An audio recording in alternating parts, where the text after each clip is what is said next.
It is with great pleasure that my wife and I welcome you to Windsor Castle on this, your second state visit. Do you know what happens when someone sits in a chair that was never meant for them? Not just any chair. A chair with a gold place card.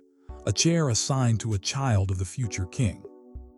A chair that was supposed to announce Princess Charlotte's place in the monarchy for years to come. What happened next was not loud. There were no raised voices, no dramatic scenes.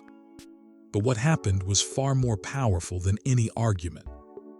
Because when King Charles and Prince William moved together in the same moment, in the same room, to correct a single seat, they sent a message that echoed through every corridor of Buckingham Palace. A message that said, the children of the Wales family are not negotiable, their place is not accidental, and their future will be protected at the highest level.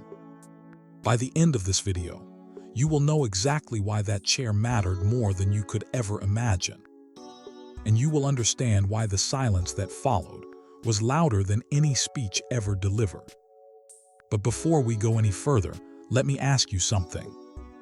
Do you believe a child's place in history can be decided by a single seating arrangement? Or is it the adults around them who truly decide where they belong? Drop your thoughts in the comments, because this story has the entire royal world divided.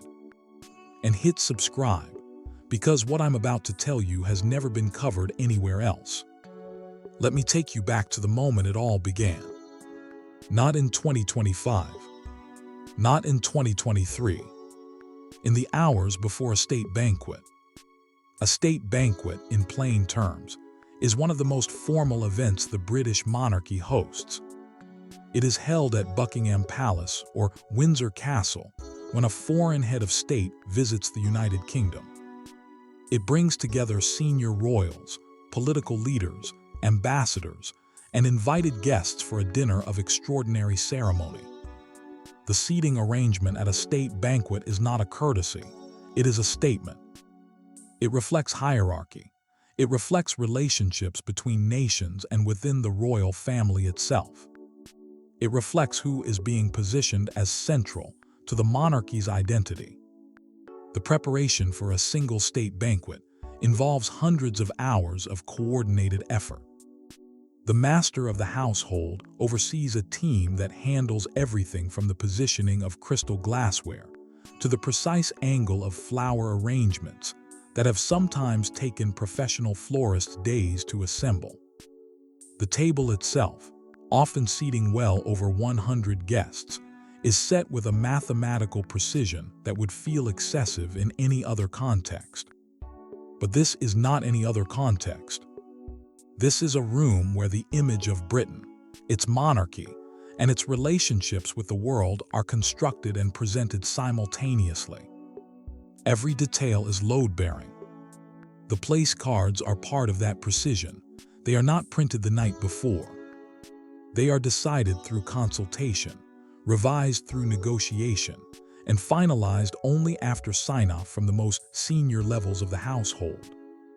When a name appears on a gold card at a specific position, it is the result of deliberate choices made by people whose entire professional expertise is the management of royal meaning. To displace a card, even momentarily, even without intent, is to disturb something that was authored with far more care than the disturbance deserves. And Princess Charlotte's card had been placed with extraordinary care. Her seat had been designed, her position had been confirmed. Charlotte's placement at such an event had meaning beyond her age. She is a Princess of Wales, the only daughter of the future king and the fourth in line to the throne. Her inclusion at a state banquet was itself a signal that the Wales children are being formally introduced into the visible architecture of royal duty. That matters because royal visibility is built through repetition. A child who attends, who sits, who is seen in the right places over years is a child whose public identity is being shaped deliberately and carefully. Within the monarchy, children do not simply grow into their roles. Their roles are constructed around them, through a series of carefully sequenced public appearances, each one building on the last, each one adding another layer to the identity that history will eventually record. Charlotte's presence at this state banquet was one of those layers. It was not her first formal royal appearance, but it was one of her most significant. A state banquet carries a weight that a garden party or a charity walkabout does not. It places a royal figure inside the machinery of statecraft, inside the relationship between Britain and the rest of the world, inside a room that foreign heads of state will remember and that diplomats will analyze long after the evening ends. Her chair was not a small gesture, it was a beginning. There is also the matter of what Charlotte represents to the public. She has from her earliest appearances generated a depth of affection in Britain that reflects something real about how the country sees the Wales family's future. She carries herself with a composure that surprises people who expect children to be unpredictable at formal occasions. And that composure has itself become part of her public identity. Evidence of the parenting behind it, evidence of the preparation. Evidence that William and Catherine have been building something in their children that will endure. The state banquet seat was an extension of that building project. It was the monarchy saying in the wordless language of placement and protocol, "This child belongs here." So when Camilla, the queen, lowered herself into that seat, apparently without noticing, or perhaps while the final preparations were still being arranged, the household staff who saw it understood the complication immediately. They could not correct the queen themselves. That is not how the palace works. The correction would have to come from above. It came from Charles first. The king was already in the reception room when a member of household staff approached and spoke quietly to him. The conversation lasted less than a minute. Charles moved without hurry, without any visible shift in his expression that would alert the guests already filtering into the surrounding space. The king walked toward the banquet table and reached the section where Camilla sat with the composed confidence of someone who had not yet looked at the place cards. What Charles said is not fully known outside the room, but those nearby described his tone as controlled and careful. The voice of a man who had spent decades navigating corrections inside this family without allowing the correction to become a spectacle. He spoke to Camilla briefly. She looked down at the card, and the realization of where she had placed herself moved across her expression in a way that was impossible to miss for anyone watching closely. She had not moved immediately.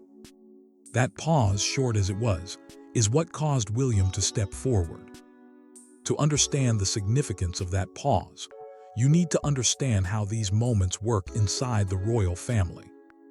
A correction delivered by a king to his queen is not the same as a correction between equals. It carries the full weight of institutional authority. When Camilla did not immediately rise, she was not defying Charles. She was processing. She was in that brief window, absorbing the full meaning of what had happened and what rising from the chair would represent. In the royal world, the act of vacating a seat that belonged to another person is itself a public statement. It acknowledges the displacement, it confirms the correction, and it does so in front of staff, in front of the people whose job is to remember exactly these kinds of details. The pause lasted only seconds, but in a room with that much silent attention trained on the moment, seconds carry the weight of minutes. William had been making his way along the reception line when the situation reached him. He had not seen it happen in real time. He had been told about it by one of the household coordinators, whose responsibility included managing the final seating check before guests were formally seated. William's response, by the accounts of those present, was immediate. He did not wait to see whether the situation would resolve itself. The Prince of Wales is protective of his children's public roles in a way that goes beyond ordinary parental instinct. He and Catherine have made deliberate choices about how slowly Charlotte, George, and Louis are introduced into royal duty. Every appearance is considered, every public role is intentional. The state banquet seat was not a casual inclusion, it was a step in a plan. And the moment that step was placed at risk, William moved. He arrived at the table with the same controlled composure Charles had used, but with something harder beneath it. Those who have watched William in moments of private tension describe a stillness in him that is more unsettling than anger would be. He does not raise his voice in environments like this. He does not need to. The weight of what he is, the future king, the father, the man most directly responsible for protecting the public identity of his children, carries the correction before he says a single word. He addressed the situation calmly. He made Charlotte's placement clear. And with Charles already having spoken, Camilla rose from the chair. The speed with which William moved after being informed is itself significant. He had options. He could have allowed Charles, who had already initiated the correction, to complete it without adding his own presence to the moment. The situation was being handled. Protocol was being restored. A reasonable man might have stayed where he was and trusted the process to conclude without his intervention. William chose not to do that. And that choice tells you everything about how seriously he takes the construction of his children's public identity. He needed to be present at the correction. He needed Charlotte's seat to be defended not only by the king, but by her father. Because the message those two presences sent together, Charles and William, the reigning monarch and the future one, united in the same moment of correction, was categorically different from the message one of them alone would have sent. Together they said, "This is not negotiable." Together they said, "This child's place within this institution is protected at the highest level." Together they said the gold card with her name on it is not a suggestion that can be set aside while someone more senior gets comfortable. You might be wondering why this matters as much as it does. Why a chair at a dinner, even a state banquet, carries enough significance to warrant this level of attention. The answer lies in what royal seating actually communicates. Every placement at an event like this is studied by historians, journalists, royal observers, and foreign delegations. The position a person occupies at the table carries information about their standing, their future, and the family's priorities. When a child of the future king is placed at a certain position, it says something about the monarchy's direction. When another senior royal occupies that position instead, even briefly, it creates a different picture. And in a world where images of state banquets are published globally, where every visible arrangement is interpreted, the photograph taken before the correction was made would have told a story that was not the one the palace intended. Consider what the photograph would have shown without the correction. Camilla seated in the position designated for Charlotte. The Wales children's introduction to the ceremonial heart of the monarchy subtly disrupted. A visual record, permanent, shareable, analyzable, of the queen occupying the space that had been designated for the future king's daughter. Royal observers would have noticed, historians would have filed it. And inside the palace, it would have become the kind of detail that resurfaces in every subsequent conversation about the balance between the Camilla side of the family and the Wales side. The chair was not just a chair. It was a statement about Charlotte's place in the monarchy's future. And that statement had been carefully authored by people whose job is to think about exactly this kind of meaning. Camilla, sitting in it, whatever the reason, threatened to reauthor it. The history between these two sides of the royal family is long and documented, and does not need to be rehearsed in full here. But context matters for understanding why this particular moment detonated with such force inside the palace. Catherine and Camilla have always existed in an uneasy parallel. Both are women who entered the royal family through marriages that redefined the institution. Both have worked to establish public identities that go beyond their relationship to the men beside them. Both carry the weight of public scrutiny in ways that are relentless and unforgiving. And both have at various points found themselves in competition for something the royal family only grants in limited quantities: visibility. Visibility inside the monarchy, as we have seen in other moments, is never random. It is protected, contested, and assigned. It decides who is seen as central to the institution's future and who exists at its edges. When William blocked Camilla's speech at the National Portrait Gallery event, defending Catherine's earned cultural patronage against what he saw as an intrusion, that incident did not resolve the underlying tension. It drew a clearer boundary. It told everyone inside the palace what the Prince of Wales would and would not accept. This state banquet moment arrived in that same context. And so when Camilla sat in Charlotte's chair, even if unintentionally, even if the oversight was genuine, it landed inside a family that was already carrying the bruise of earlier confrontations. Good intentions are complicated when the pattern around them keeps repeating.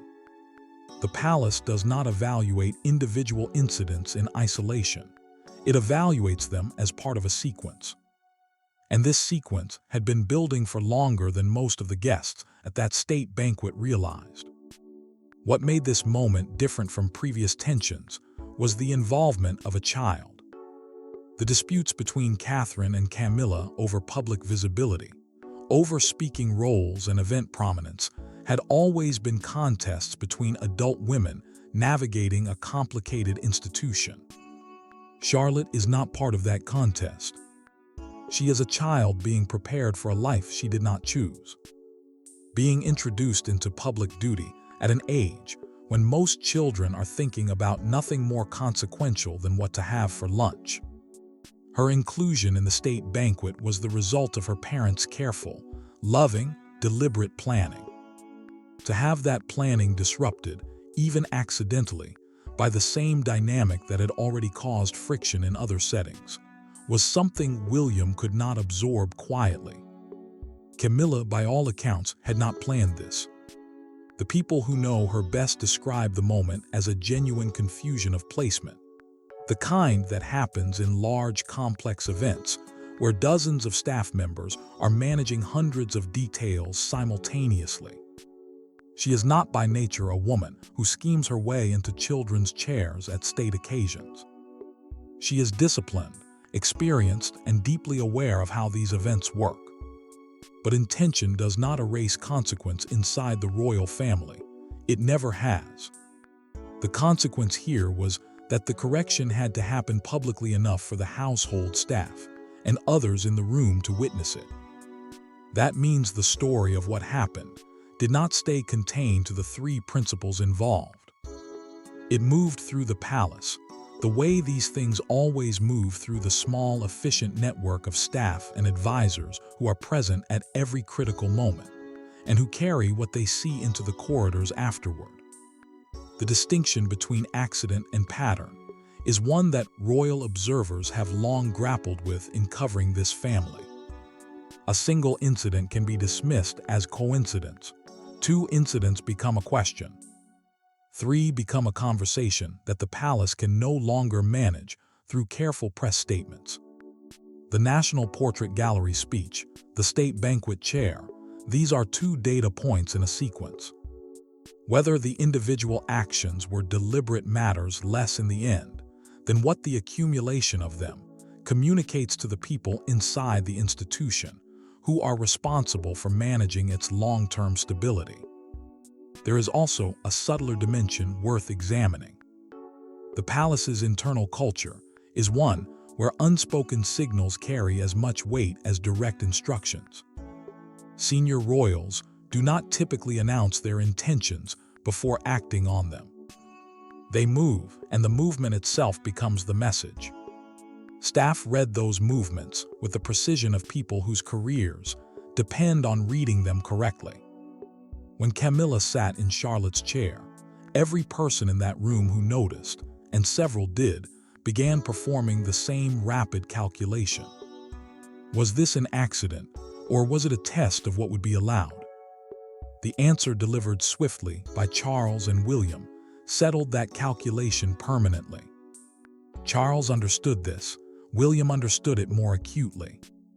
And the speed and unity of their response was, in part, a response not just to this incident, but to the pattern it was in danger of extending.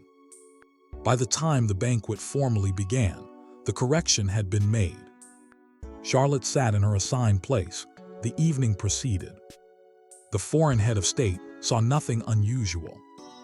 The photographs published afterward showed the royal family arranged exactly as the protocol officers had intended.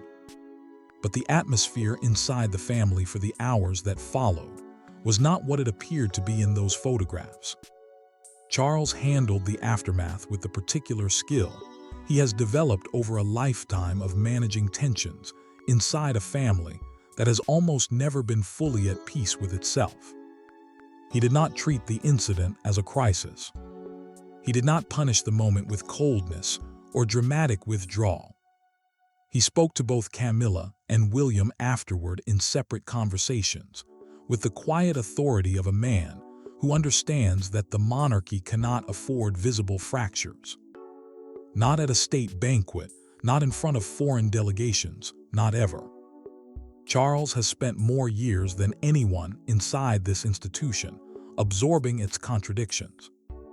He knows what it is to love people who do not easily coexist. He knows what it is to manage a family whose private dynamics are permanently at risk of becoming public spectacle.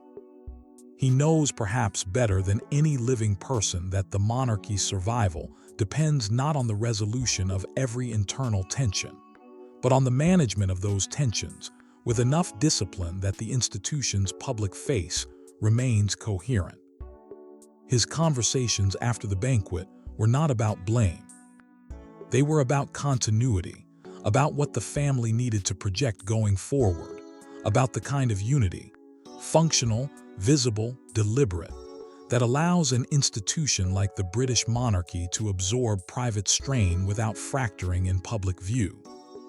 What made those conversations particularly delicate was the fact that both people Charles spoke to were in their own ways right. Camilla had not intended to displace Charlotte. William had been entirely correct to defend his daughter's designated place.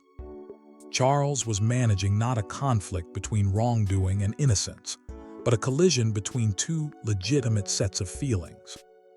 Camilla's genuine confusion and embarrassment, and William's equally genuine protective instinct. Threading that needle without leaving either person feeling dismissed required exactly the kind of emotional intelligence that Charles has spent a lifetime developing inside one of the world's most emotionally demanding institutions. But Charles also understood what William had needed to protect.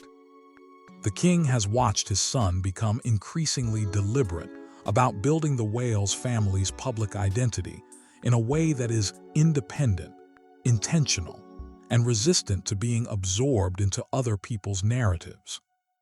He has seen William and Catherine work for years to create a version of royal duty that centers their children's futures clearly and without ambiguity. He knows why the chair mattered. Charles did not tell William he was wrong. He told him the situation was handled. Those are different things. William accepted that distinction. He had stopped what needed to be stopped. He had made the correction. He was not in this moment interested in anything beyond that. Camilla received the night's end with the quiet dignity that has become one of her most consistent public characteristics. She did not make the incident a confrontation. She did not seek to litigate who was right or what the sequence of events had actually been. She understood what Charles had communicated, and she moved on from the moment with the composure that, whatever people think of her history, no one can deny she possesses. The family had, on the surface, absorbed the incident without catastrophe. but surfaces in this family have never told the full story. Princess Charlotte, for her part, had not witnessed the moment in the way that adults in the room witnessed it. She was still being prepared for the evening when the correction was made. Dressed, briefed, brought through the choreography that royal children learn as early as they are capable of absorbing it. She arrived to find her place card where it had always been, her chair empty and waiting. She sat down with the calm that characterizes all three Wales children at formal occasions, a calm that has been noticed repeatedly by those who observe royal events professionally. And that speaks to the extraordinary work William and Catherine have done in preparing them for a life that most people could not imagine navigating at any age. Charlotte did not know that the chair had briefly held someone else. She knew only that the evening was hers to attend, that she was a Princess of Wales at a state banquet, and that the gold card with her name on it was exactly where it was supposed to be. That innocence, in a way, was the point. The adults in her life had made sure that what could have disrupted her evening did not reach her. That is what protection looks like when it works correctly, invisible, complete, and given without requiring the person being protected to know it was necessary. When Charlotte takes her seat at future state banquets, and she will many times over the decades ahead, she will do so without the shadow of this incident crossing her memory. She will sit with the confidence of someone whose place has always been secure. Because the people responsible for her understood that confidence is built not only through what you teach a child, but through what you shield them from. The battles fought on Charlotte's behalf before she walked into that room are battles she will never need to know were fought. That is the gift William and Charles gave her that evening. The question that remained after the evening ended was not about the incident itself. It was about what the incident revealed. Every family has these moments, small confusions that land in already sensitive territory and detonate with disproportionate force, because they arrive carrying the weight of everything that came before them. The Wales-Camilla tension is not a simple rivalry. It is the result of a long history of loyalty and displacement, and the peculiar pressure of being female and royal, and expected to project unity when unity is not always what you feel. What the state banquet chair moment revealed is that the boundaries William has been drawing around Catherine's events, around Charlotte's public identity, around the space the Wales family occupies within the institution are not theoretical. They are operational. He acts on them. He does not wait to see whether the intrusion will self-correct. He moves. And when Charles moves alongside him, as he did in this instance, the message is amplified in a way that a single intervention could never achieve. The king and the future king together, correcting the same situation, sends a signal that is felt throughout the palace hierarchy. It says the boundary is not just William's preference, it is the institution's position. The incident also revealed something important about the nature of royal protection at this particular moment in the monarchy's history. The Wales family is in the process of becoming the monarchy's primary public face. Charles's reign, whatever its length, is a transition from the era of the late Queen to the era that William will define. Every step Charlotte and George and Louis take in public is a step toward that future. Every seat they occupy at a state banquet, every speech they will eventually make, every patronage they will eventually hold is part of an edifice being constructed with enormous care and long-term intention. Protecting those steps, protecting those seats is not a small matter. It is the project. It is the work that William and Catherine have committed their lives to in a way that goes beyond duty and into something that looks from the outside like genuine vocation. After the evening, Camilla knows this. Whatever the warmth that exists between her and Charles, whatever the genuine affection that connects parts of this complicated family, she understands the architecture of power inside the monarchy. She has spent enough years studying it from close proximity to know that when two kings, one reigning, one future, agree on a correction, the correction is final. Her silence in the hours after the banquet was not weakness, it was intelligence. She had been the queen long enough to understand when a moment calls for quiet and when it calls for engagement. This was a moment for quiet. But quiet is not the same as healed. And inside this family, not healed has a way of staying present, dormant, beneath the polished surface of joint appearances and coordinated press releases, waiting for the next occasion, the next seating arrangement, the next evening where the gold place cards are set out, and someone has to decide who belongs where. Camilla has built a public role of genuine substance during her years as queen consort, and now as queen. She has championed causes around literacy, domestic violence, and the welfare of animals with a consistency and evident personal investment that even her critics acknowledge.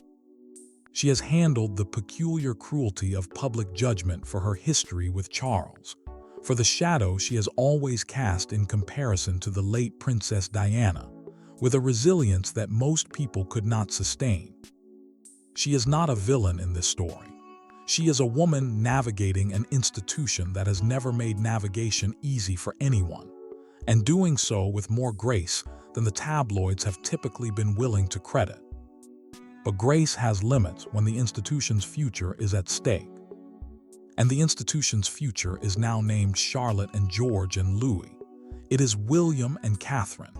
It is the Wales family and the world they are building together. Camilla's grace, genuine as it is, cannot extend into the space that belongs to those children.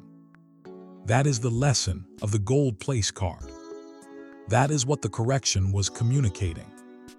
And that is the understanding Camilla carried away from the evening, whether she welcomed it or not.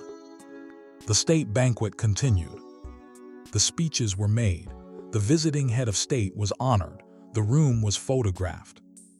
And the photographs were published. And they showed, as intended, a royal family arranged in dignified, deliberate order. The king and queen at the center, the prince and princess of Wales nearby, the children of the future monarchy seated and present and beginning in their composed and careful way to occupy the public space that has always been waiting for them. Charlotte's chair was in the photograph. Her name had been on the card. She had sat there for the entirety of the evening. The correction had held. The plan had prevailed. The image told the story that was intended. What the image did not show, could not show, was the moment before. The correction behind it, the conversations that followed, the quiet knowledge that everyone who had been in that room carried away with them. The knowledge that the monarchy's future is being defended with a precision and a resolve that does not leave room for accidents of placement. That the children of William and Catherine are being positioned with intention and protected with force. That when the gold place cards are set out, the names on them are not suggestions, they are statements. And in the royal family, a statement defended twice by a king and by a future king in the same moment, in the same room, is a statement that does not need to be repeated. The evening will be remembered in many ways by the people who attended it. They will remember the music, the food, the diplomatic formalities performed with the precision that Britain's royal household has refined over centuries. They will remember the grandeur of the setting and the elaborate ritual of a state banquet in full form. But the people who were closest to what happened, who saw the household coordinator approach Charles, who watched the king walk quietly toward the table, who noted the brief pause before William arrived to reinforce the correction, will remember something else entirely. They will remember that when Princess Charlotte's name was on a chair at a state banquet, two of the most powerful men in the British monarchy made certain that no one else sat in it. And that is not a small thing. That is the Wales family's future, defended in real time in one of the most ceremonially significant rooms in Britain, before the first course was served. The chair was returned to its rightful occupant. Charlotte sat in it. And the evening, like all great royal evenings, proceeded as though nothing had happened at all. So now you know the full truth behind that gold place card. But what happens next involves someone we haven't even talked about yet. And that story might be even more surprising. If you've made it this far, hit like, because stories like this don't stay buried for long. Drop your thoughts in the comments below. Do you think William was right to step in? Subscribe so you don't miss what comes next.